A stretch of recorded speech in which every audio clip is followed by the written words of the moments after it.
danger for floodings. You see the DC tower on the left, that's the tallest office building of Austria, with a height of about 820 feet. Only about 6 feet taller is left of it, a bit behind us already, the Danube Tower with the long antenna and the 2 revolving restaurants. It's now already a bit behind us. But as we turn around, then you will see it again. It is about only 6 feet taller than the DC Tower. The DC Tower was opened only about 4 years ago. It has inside lots of offices, of course, even a hotel, a gym, and it's not rented completely so far. And you see now on the left, look, you see behind the DC Tower, the older buildings are the buildings of the United Nations in Vienna from the 1970s. Vienna is headquarters of the United Nations, besides New York and Geneva. In Vienna you find the UNIDO, the Atomic Energy Agency, the Narcotic Control Board also, among other organizations of the United Nations. And then the other two buildings between DC Tower and the buildings of the United Nations are newer, new tall buildings, mainly with offices, but also with some apartments.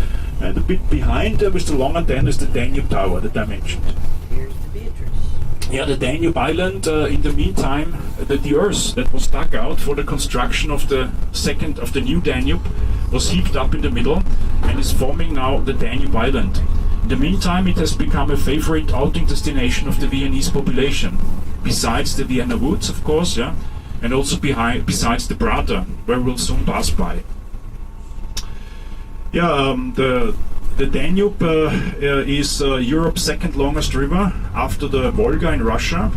The source rivers are called Prigach and Breg, and the springs of these source rivers are in southwestern Germany. And near the town of Donaueschingen in Germany, they are flowing one into the other and are forming the new Danube, the young Danube. And it receives, of course, lots of water supply from the brooks and rivers coming from the Alps. So it will it's getting wider and wider then towards Slovakia, Hungary, and Serbia and Romania. It passes through 4 European capitals. Vienna is the first one. Vienna, then Bratislava, Budapest, and Belgrade. And near the Romanian town of Sulina, it's flowing into the Black Sea. Near the Romanian town of Sulina. Now Vienna is Austria's biggest town, of course, by far the biggest town, the capital with already 1.9 million inhabitants. They are living in 23 districts. The second biggest town of Austria is already a lot smaller, or a lot fewer inhabitants. It is Graz, the capital of Styria, the federal province of Styria in the south of Austria. Now, if you want to know where you are in Vienna at any moment, you may look at the blue street signs that you see almost everywhere on the private buildings mainly. They used to indicate in a white writing the name of the street or the square where we are, having the number of the district in front of it. There is none at the moment, but then as we go deeper into the center, you will see lots of them. Just to tell you, here on the left we see an interesting church, a neo-Romanesque church, the Francis of Assisi Church, or Emperor Francis Joseph's Commemoration Church. You know, Francis Joseph was the longest ruling emperor of the Habsburg dynasty in Austria.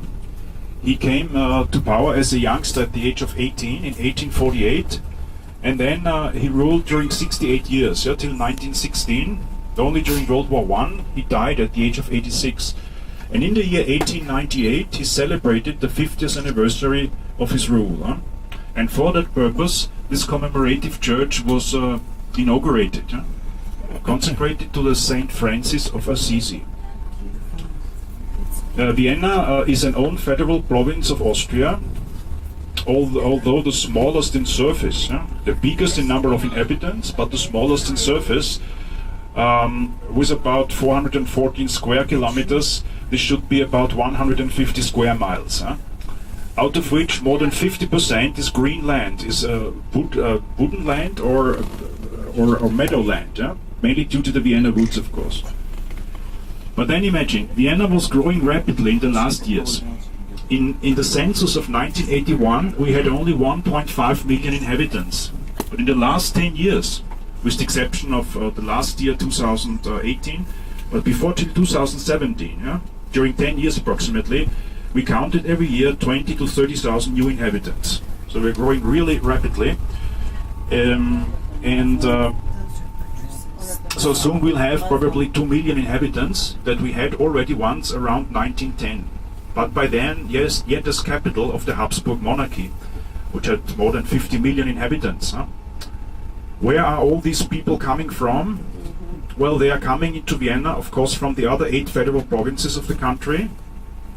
At the end of World War I, the First Republic was proclaimed, which Francis Joseph's commemorative church. I want to mention now some Habsburgs that are the best known in the literature. I always mentioned. I mentioned Elizabeth, the wife of Francis Joseph. She came from southern Germany, from the Wittelsbach dynasty. Francis Joseph, longest ruling emperor during his time. Vienna was enlarged very much, and the city wall was torn down and was demolished. And then Maria Theresa, who reformed the Habsburg monarchy very much, but she lived before Francis Joseph. She was even the great-great-grandmother of Francis Joseph. Sometimes she's mixed up with Elizabeth or Caesar. World War I. At the end of World War I, the authorities of Vienna saw that we lacked apartments. There were just private apartments, overcrowded, and then Vienna built itself apartments. From the end of World War I till the early 2000s, more than 220,000. And this helped a lot in keeping on a reasonable level also the private rents. But since, as I told you, in the last years we were growing that rapidly, and precisely by then they forgot a bit to build subsidized apartments. Now also the private rent went up. You pay already for about 17 square meters 1,000 euros a month already. That's a lot. Now, a highlight of Vienna. After the traffic light on the left, the giant Ferris wheel of the Prater. The Prater was formerly a hunting resort of the Habsburg emperors. On the left, here we are. Till it was opened by Emperor Joseph II as a recreation area in the second half of the 18th century. And in 1897, the English engineer Walter Bassett built the giant Ferris wheel as main attraction of the exposition Venice in Vienna, which was shown by then on the place of the amusement park of today. The giant Ferris wheel is the oldest of its kind in the whole world. People have to get onto the wagons and get off the wagons after they made their tour, so that you can take very well photos from there. The highest point, if you are, you may also marry, if you're not yet married. You bring the clerk with you, you exchange rings, and then on the tallest point you say yes, and then however it moves downward. The Prater consists of a big recreation park and the smaller amusement park around the giant Ferris wheel. It's really a very nice recreation area. Once I made a stop of being guide in the early 1990s. I worked here nearby for a company, and after I finished work went to Prater just to calm down a bit and to relax the nerves. The Navy Admiral Wilhelm of Tegethoff, who was winner of the sea battle of Lissa in the year 1866, against the superior Italian fleet.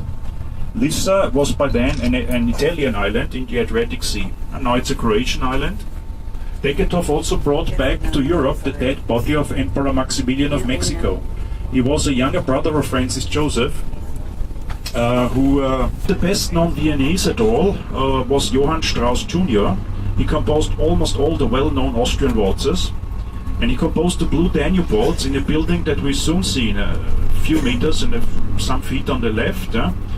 It is at the next traffic light on the left. It's the beige building with flags outside. That's the Blue Danube house. Here he composed the Danube waltz in 1867 for the main squire of Vienna. Here we are, about 100 feet, and here on the left we have it already. Beige building with the flags outside. Here he composed the Blue Danube waltz together with the 20th, Brigittenau, an island that we have got between the Danube Canal and the Danube itself. So we are soon at the Danube Canal. Till the big Danube regulation of the 1870s, there had been instead of the canal, one of the main branches of the not yet regulated Danube. There had been there the Viennese wing. So from 58 on, they started demolishing the city wall, blowing it up with dynamite piece by piece. This was hard work yet by then. Unkelbrunn and Schaumberger Grund. And the name came from Wieden, from the town Wieden. Here in front of you, in an 11 o'clock position, you see Vienna's first building for the adults' education. In white with the cupola, the Urania. Under the cupola is an observatory for astronomy building, so not with taxpayers' money.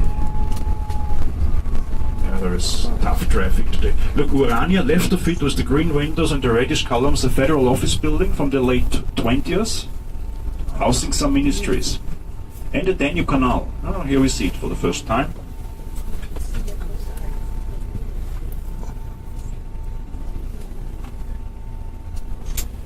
People want to go bathing in the... Then they may go to the swimming pool here, floating on the canal. Can you see? On the right, you can see the Gothic church Maria am Gestade, yeah, from the 15th century, the spire of the tower. And here we are at the beginning of Ringstrasse. At its left, where it's beginning, you see a huge building in white with a green roof, the former war ministry from the early 20th century. Housing some ministries of the government and having the monument of Field Marshal Radetzky in front of it. Of them linden and maple trees. In front of the former war ministry you can see the monument of Field Marshal Radetzky. Radetzky, he's had a very high financial debts. He was not only commander and suppressing the revolutions in Italy and Hungary, he had high personal debts. Some colleagues believe that's the reason why he's pointing out the saving account of the post. On the right, by Otto Wagner, a very nice Art Nouveau building of Vienna, the saving account bank of the post. And we see heads of soldiers of the old Habsburg monarchy above the windows of the ground floor of the former war ministry. Ich glaube, es ist besser beim Ende vom Stadtpark links fahren und dann bei Arts in rope reconstruction. Followed then almost invisibly by the Museum of Applied Arts. The Museum of Applied Arts, yeah, in 300 feet on the left. In the Museum of Applied Arts you may visit collections of ceramics, furniture from different periods and different styles. Old tapestries, some of them handmade, yeah, some of them from the Orient and very old. All that here on the left in the Museum of Applied Arts.